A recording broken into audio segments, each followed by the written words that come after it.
I know this is kind of old news, but I was busy before and I'm not busy right now, so we're gonna talk about it right now.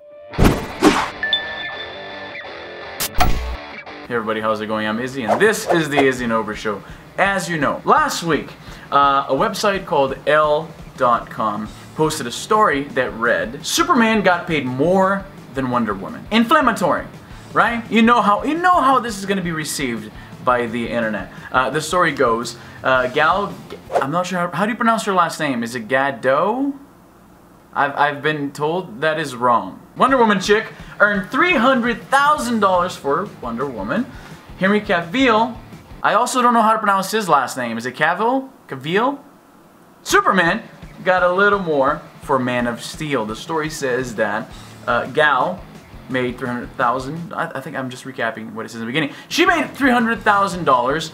Buddy here made $14 million, which is something like more than 50 times what she made. And of course, the internet went wild because this confirms what some people believe, what some people refer to as the wage gap. Men get paid more than women, and this apparently, at first glance, at face value, without doing any fact-checking whatsoever, if you just believe what who wrote this? Jaya Saxena. If you just believe her and don't look into it at all, well, that's pretty bad. They paid her next to nothing. What the fuck? And that's what people on Twitter were saying all day long. Until some people who understand cinema decided to pitch in. While it seemed outrageous that gonna go with Gadot, got paid $300,000 for a massive blockbuster, it doesn't sit right. Right? When we hear of Hollywood salaries, we hear something in the realm of millions, especially for these big tentpole superhero movies, right? While it does seem weird that the protagonist of a major superhero blockbuster would make so little, people who remember, say, 2008 know that Robert Downey Jr. made $500,000 for starring as Iron Man in Marvel's Iron Man. Andrew Garfield only made $500,000 for Spider-Man. Chris Pratt only made $350,000 for Guardians of the Galaxy. What else I got here? Paul Rudd, arguably a bigger name in North America than Gal Gadot, because, I mean, again, remember, up until now, she did like a role in some of the Fast and the Furious movies, and then she pretty much cameoed in Batman vs. Superman. But that's it, she's not a big star. I mean, she is now, but she wasn't when she signed this contract fucking 3 years ago. So I got here, Paul Rudd, $300,000 for Ant-Man. What else? Chris Evans, $400,000 for Captain America. So that is just the average. Usually in their first outing, in their solo superhero flick, these guys and gals don't make all that much money. And let's go back to that $14 million that they were quoting for Superman in Man of Steel. Did he make $14 million? Where did they get that number from? So the only numbers that I could find that match the $14 million to the fucking T is that some websites report his total net worth as either $8 million or $20 million. So it sounds like somebody got the mean average of that and just decided that that was all from Man of Steel, which obviously can't be the case because the guy has been an actor for over a decade now. It's important to know that actors don't usually make that much money for superhero movies, especially, like I said, in their first outing. The only notable exceptions, and include both a woman and a man, was Ben Affleck in 2003's Daredevil. He made $11 million for that. And when Halle Berry committed Catwoman onto us, she made $14 million. Of course, that was hot on the heels of her Oscar win.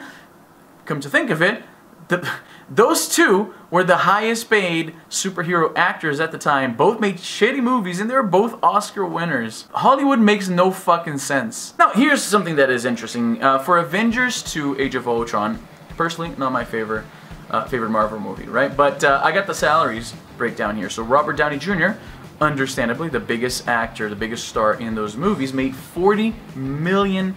A lot of money. The second person in that entire cast that made the most money, Scarlett Johansson. She took home, why did that sound weird? She took home $20 million.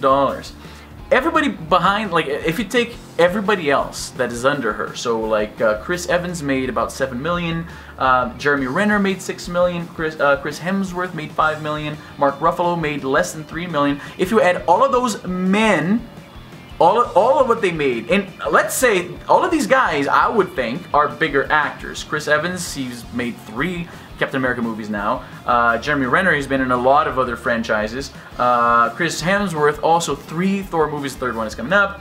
Mark Ruffalo, he was the Hulk twice, but he's a great actor. Arguably, I'm gonna say better than Scarlett Johansson. But you add all of those dudes up, and it just barely gets to what she made by herself, even though she never had, there hasn't been a solo Black Widow movie. So arguably, you could say she's not as big a character, as important a character as, say, Thor or Captain America. My point is this: sloppy reporting, trying to ride the waves of outrage culture. Whenever you see something that confirms perhaps too well to your worldview, and you feel the urge to share that and just like, and base a whole argument, be very careful, because there are people who either maliciously or just because they're shit at their job, they will push certain agendas like this based on a flaw. The producers for those movies have since come out and say that Gal Gadot is going to make a lot more money. The $300,000 is just the initial contract. She does get a share of the box office returns, which is the case with a lot of these bigger stars. She's not signed on to make a Wonder Woman 2, so obviously her salary is going to balloon from that $300,000. It has nothing to do. You can argue all day and night that women are treated differently. There is some kind of a wage gap in Hollywood. You can argue all you want. But the problem is that when you base that on a lie, on something that's clearly misrepresented, to give you an idea, BuzzFeed of all places debunked this. When BuzzFeed is telling you you're going too far with your social justice, you fucked up. Their tolerance for social justice shit is like you have to go way into the stratosphere with your hysterics for BuzzFeed of all people to call you out. So whenever you see something, we should all be very careful with what we read, and more importantly, with what we share. So try to get to the bottom of a story before. If it sounds too outrageous, if it sounds too juicy, if it falls so nicely into your way of looking at the world, into the narrative that you subscribe to, your ideology, whatever you want to call it, if it's just so perfect, perhaps it's too good to be true. Look into it. It's probably not what you're thinking it is. And it's weird because I'm saying it's too good to be true, because actually, it would be a terrible thing if she made that little money just because she's a woman. But to the people who like to tout these stories because it validates their worldview, it's actually great news. They love seeing news like this because it validates their position. And on the other hand, they hate reading things like there's a new study that debunks the wage gap. Oh, wait a second, so that horrible thing that we thought was happening, that we fight against, turns out somebody just didn't pay close enough attention. We don't have, that problem doesn't exist. That is great news. No, they'll be extremely angry. It's like there's a killer on the loose in my apartment, and I'm tracking the killer, and I have all of these theories and arguments and hypotheses of why there's a killer loose in my apartment. If somebody comes in and say, hey, you know what, we actually look into this, and you're safe. There's no killer in your apartment. Imagine if I just say, no, fuck you. There is a killer in this apartment. I'll continue to look for him. No, I should be happy that that horrible thing that I've been telling everybody's going on isn't actually going on. But anyway, that's for another video. So yeah, Wonder Woman is not making that much less than Henry Cavill, and I'll try to be more timely next time, because I know this is like super. This is a week old on the internet. That's like 200 years ago. So nobody cared. Why did I even make this video anymore? I'm Izzy, and I'm done.